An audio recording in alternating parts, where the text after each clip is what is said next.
조갑제TV 시청자 여러분 안녕하십니까. 2025년 9월 23일 오후 1시입니다. 오늘 조선일보가 특별 사설을 실었습니다. 아주 긴 사설을 실었다는 이야기죠. 제목이 가공할 차이나 스피드, 속도는 한때 우리의 정체성이었다. 중국 쓰나미 어떻게 넘을 것인가 란 내용입니다. 이걸 꼭 들려드리고 싶은데 특히 한국의 극우 선동가들에게 좀 이걸 가지고 깨우치고 싶습니다. 한국의 극우들은 부정선거 음모론에 넘어간 사람들이 대부분이라고 보는데 이들은 반중 인종주의적 선동을 하고 있습니다. 중국을 그리고 중국 사람들을 사잡아 가지고 적대적으로 몰고 있습니다. 그러면서 트럼프에 대해서는, 트럼프 세력에 대해서는 굴종적으로 나가고 있습니다. 이것은 한국의 극우가 한국의 국익을 해치고 있다는 증거입니다.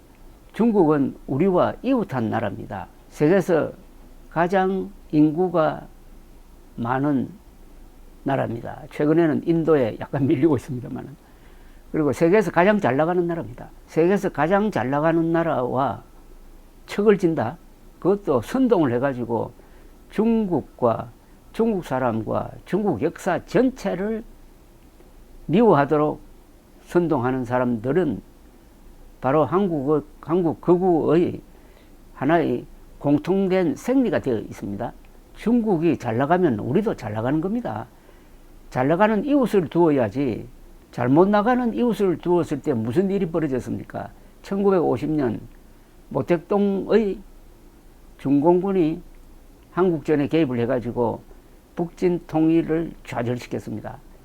그때의 중국은 잘 못 나가는 나라입니다. 그러나 시진핑의 중국, 특히 등소평 이후의 중국은 잘 나가는 나라입니다. 잘 나가는 나라와는 친하게 지내는 것이 기본 아닙니까? 그런데 잘 나가는 중국을 미워하도록 만드는 한국의 극우 세력을 좀 깨우쳐주는 사설이라는 생각도 들었습니다.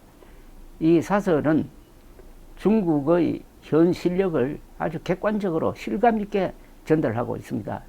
중국의 미래를 암담하게 전망하는 것이 한때 유행이었는데 중국이 무너진다든지 중국이 분열된다든지 중국이 내란 상태로 들어갔을 때 가장 직접적인 피해를 볼 나라는 한국인 것입니다. 가공할 차이나 스피드, 속도는 한때 우리의 정체성이었다. 우리가 고속 경제 성장을 한 것인데 시간을 단축을 했습니다. 한국이 종합공업을 건설해 가지고 인류 국가로 뛸 수 있는 그 타이밍에 박정희라는 사람이 있었습니다. 1970년대 유신 선포를 해 가지고 종합공업을 건설하는 그 속도감이 바로 오늘의 대한민국을 만들었는데 그런 속도감을 최근에는 중국이 보여주고 있다는 이야기입니다. 지난 1월 중국의 생성형 AI 모델 딥시크가 세계를 충격에 빠뜨렸다. 미국 제재를 받는 엔비디아 고사양 반도체 대신에 저가형을 사용하여 챗 GPT 못지않은 성능을 구현했다. 더 충격적인 것이 개발 시간이었다. 챗 GPT 1년보다 훨씬 짧은 2개월이었다. 개발 시간이 6분의 1로 단축시켰다는 이야기입니다. 상상을 초월하는 차이나 스피드가 중국 굴기의 핵심이다. 속도를 잡았다는 겁니다. 세계 역사를 보면은 속도를 잡은 나라가 강합니다. 제패를 합니다. 북방 유목 기만 민족이 말을 이용한 전술로 유라시아 대륙을 제패했고 오늘날은 미국이 바로 초음속 미사일, 초음속 전투기로 세계를 제패하고 있는 것처럼 산업에서도 스피드가 제일 중요하다는 이야기입니다. 10년 전 중국 리커창 총리는 세계 최대 철강 생산국인 중국이 아직 볼펜 심조차 못 만든다고 개탄했다. 당시 중국은 전 세계 볼펜의 80%를 생산했지만 핵심 기술인 볼펜 심은 대부분 일본, 독일 등에서 수입했다. 중국 제조업은 크지만 강하지 못하다는 뿌리 깊은 콤플렉스였다. 10년이 지난 지금 중국은 저가 생산 공장에서 최강의 제조 강국으로 환골탈태했다.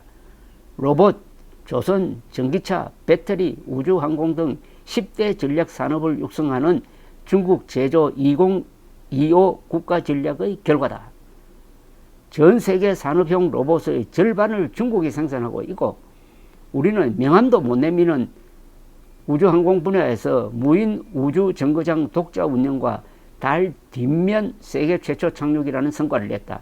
이 놀라운 변화가 단 10년 만에 이루어졌다. 중국 제조업의 혁신 속도전은 가공할 정도다. 현대차, 기아 등 국내 완성차 업체가 3, 4년을 들여 신차 한 대를 개발할 때 중국 전기차 업체는 1년 반 만에 신차를 쏟아낸다. 화웨이와 전기차 업체 세레스가 합작 설립한 아이토는 출범 2년 만인 2023년 12월 고급차 M9을 내놓았고 단 1년 만에 중국 고급차 1위에 올랐었다. 현대차가 고급차 브랜드 제네시스를 내놓을 때까지 걸린 시간 48년입니다. 과 비교할 수 없을 정도다. IT 세계 최고 기술력의 화웨이, 샤오미와 기존 자동차 업체, 배터리 기업들이 한 몸이 돼 눈 깜짝할 사이에 전기차 생태계를 지배했다. 중국이 2001년 세계 무역기구 가입 당시 제조업 경쟁력은 23등이었다. 그것이 지금은 독일 다음의 2위로 수직 상승하는데 불과 20년이 걸렸다. 100년이 넘는 제조 강국의 역사를 지닌 미국이 4위, 일본이 5위, 한국이 3위다. 1등은 독일, 2등은 중국이라는 이야기입니다. 차이나 스피드는 압축 고속 성장의 대명사였던 한강의 기적과도 다르다. 한강의 기적은 산업화 단계였지만 중국은 산업화뿐 아니라 정보화와 AI 혁명까지 동시에 가속 페달을 밟고 있다. 전방위적으로 나아가고 있다는 겁니다. 어마어마한 국력으로 하버드대가 인공지능, 바이오테크, 반도체, 우주, 양자 기술 등 5대 핵심 기술의 국가별 경쟁력을 평가했더니 중국이 모든 분야에서 미국에 이어 2위를 차지했다. 한국은 반도체 5위, AI 9위, 바이오 10위였지만 우주와 양자 기술은 10위 안에 들지 못했다. 중국 제조업은 AI와 빅데이터 등 4차 산업혁명 기술을 세계에서 가장 빠른 속도로 생산 현장에 접목하고 있다. 그래서 제조업 혁신을 선도하는 등대 공장 41%가 중국에 있다. 속도는 경제와 산업의 승패를 좌우한다. 최태원 SK그룹 회장은 중국의 속도를 보면 우리가 못 따라가고 죽을 확률이 상당히 높다고 했다. 이 차이나 스피드 역시 중국 공산당의 작품이다. 이게 중요합니다. 중국 공산당을 만만하게 보면 안 되고 중국 공산당이 시장 기능을 무슨 훼손하는 그런 전근대적인 조직이 아니란 이야기입니다. 이들은 14억 인구의 거대 내수 시장을 기업들의 테스트 베드, 시험 무대로 만들어 주었다. 중국 기업들은 다소 설익은 제품이라도 먼저 시장에 내놓고 시장의 피드백을 통해 문제점을 빠르게 보완하여 완성도를 높인다. 속도를 최중요시한다는 이야기입니다. 공산당은 이 과정에서 발생하는 안전사고나 개인정보 유출 같은 문제를 눈 감아준다. 서방이 따라 할 수 없는 차이다. 차량 자율주행도 이렇게 단시간에 세계 최고로 올랐었다. 중국은 연구개발, R&D도 원천 기술에 집착하지 않고 상용화를 중시하고 있다. 지난해 중국의 R&D 지출은 705조 원으로 한국 전체 예산보다 많았다. 그런데 중국 R&D 지출의 82%가 원천 기술 아닌 상용화를 위한 실험 개발 단계에 투입되었다. 원천 기술은 미국이 강하지만 상용화는 중국이 우위에 있다. 삼성전자가 세계 최초로 내놓은 폴더블 폰 시장에서 화웨이가 2번 접는 스마트폰을 먼저 출시했다. 선진국을 도저히 따라잡기 힘들 때는 과감한 건너뛰기로 늦은 출발의 약점을 일거에 만회한다. 유선전화를 건너뛰어 휴대폰 시대로 직행했고 신용카드를 생략하고 모바일 결제로 넘어갔다. 정교한 내연기관 차량을 만들 기술이 부족하자 전기차로 점프를 했다. 자유시장 국가보다 더 치열한 중국 내부 경쟁도 속도를 붙여지라고 있다. 사회주의라면 할 수 없는 겁니다. 사회주의는 경쟁을 싫어하는데 지금은 중국은 경쟁 국가가 되었다는 겁니다. 국내외로 200여 개의 전기차 회사 중 흑자를 보는 곳이 세 곳에 불과할 정도로 무한 경쟁이다. 잠시만 방심해도 망한다. 중국 조선조들은 배를 조기에 완성하는 게 일상이 돼 있다. 연봉보다 성과급이 더 많으니 임직원들이 죽기 살기로 일한다.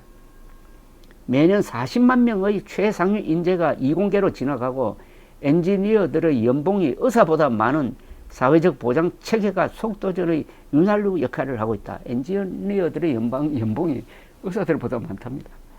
중국의 속도전을 보면 거대한 컨베이어 벨트가 굉음을 내며 무섭게 돌아가는 것 같다고 한다. 한때 속도는 한국의 장기이자 무기였다. 외국이 혀를 내둘렀다. 그러나 민주화 이후 속도는 악이 됐다. 사회 정치 갈등의 불길만 무서운 속도로 번지고 있다. SK 하이닉스의 용인 반도체 클러스터는 투자 착수 6년 만인 지난 2월에야 착공에 들어갔다. 반도체 연구개발조차 주 52시간에 묶여 일하고 싶은 사람도 일할 수 없는 지경이다.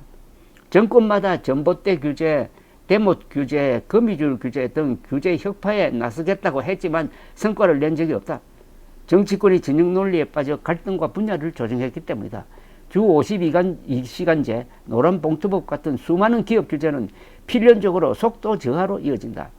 민주주의와 속도는 양립하기 어렵게 보이기도 한다. 하지만 주 52시간이 아니라 하루 24시간을 일한다는 일론 머스크는 미국인이다. 우리는 인구도 적고 시장도 적고 자원도 없고 기술도 어중간하다. 다시 한번 한강 기적 속도를 내지 않으면 먹거리 자체가 없어질 수 있다. 여야 합의로 신기술과 신산업을 올가면은 낡은 규제를 과감히 걷어내고 선 허용 후 규제 원칙을 확립해 기업들이 앞만 보고 달릴 수 있게 해야 한다. 중국의 혁신 속도를 절반이라도 따라잡지 못하면 우리 제조업의 미래는 없다. 저는 중국에서 오래 살았던 한국 사람들이 들리면 꼭 두 가지를 묻습니다. 중국 공산당원에 대한 중국 사람들의 평가는 어떻습니까? 답은 신뢰한다는 겁니다. 중국 공산당원이 약 1억이 되는데 이 사람들이 곳곳에 박혀가지고 특권 계급이 아니라 봉사자 역할을 한다는 겁니다. 그리고 또 묻습니다. 중국 인민해방군에 대한 국민들의 신뢰가 있습니까? 없습니까? 강하다고 했습니다. 중국 인민해방군은 중국 역사상 처음으로 모택동이 만든 깨끗한 군대입니다. 그리고 배운 군대였어요. 그리고 인민에게 서비스하는 특권이 아니라 서비스하는 그런 군대, 그런 군대와 그런 공산당원에 대한 중국인들의 신뢰가 있다면 절대로 무너지지 않습니다. 한국의 거구가 바라는 중국 공산당의 붕괴는 없습니다. 그런 중국을 부정선거의 배후 세력으로 몰아가지고 인종주의적 적대감을 고취시키는 한국 거구야말로 종북 세력 못지않는 대한민국 발전의 걸림돌인 것입니다. 감사합니다.